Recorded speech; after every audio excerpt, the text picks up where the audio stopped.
So apparently, in the office. a bias against women.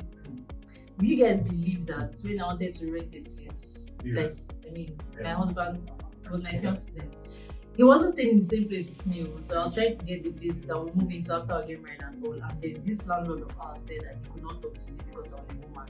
So my husband had to travel from where he was to come and sign documents with the landlord and make payments and everything. Sad. So I guess the biggest gender bias of this day and age for women is being judged for the way they dress. I would say difference in salary when it comes to men and more. Most men earn more than women. There are some sectors that majorly employ men and not women because they believe that women cannot do those kind of jobs. And also there are some other sectors that will only employ women because they are of their feminine kind of look.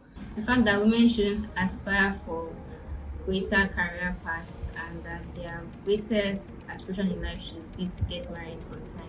That some ladies actually get harassed in expressing themselves in the way they want, and sometimes the same way the men do act, they actually get hailed or praised for the same act, which I feel is not actually fair in the society today. Okay, so basically, women not being considered for certain job roles just because they are women. So a bias that women tend to face is when they're being assertive, they're accused of being too aggressive, and people say, "Hey, watch what you're saying. You're a woman. No man would want you in his space, you know. Don't try to intimidate your man. Dim your light." What does that even mean?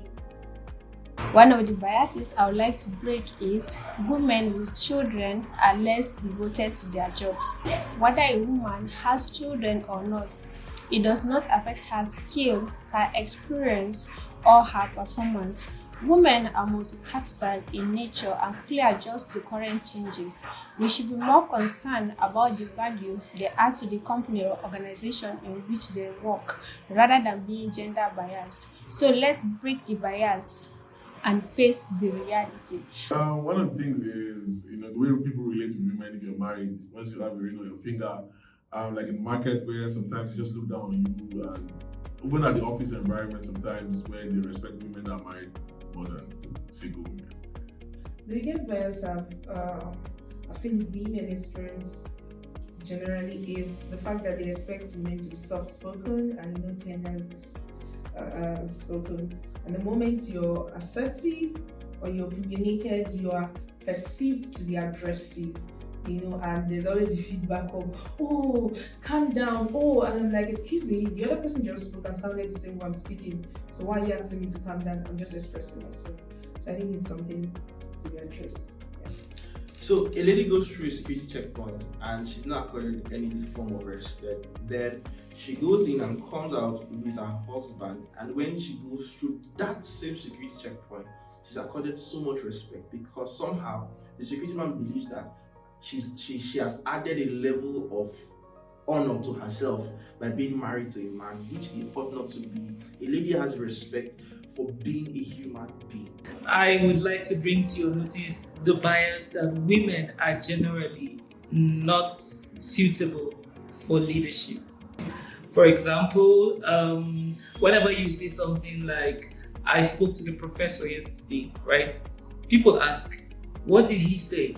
They automatically assume the professor is a man. Or whenever you see something like, "I need to see the doctor," someone can ask, "When do you want to see him?" Because people automatically conclude that people in authority, such as professors and doctors, cannot be women. So I want to correct this bias because women can be anything they choose to be. So as we celebrate the International Women's Day, I would like everybody to understand that we're here to break these biases.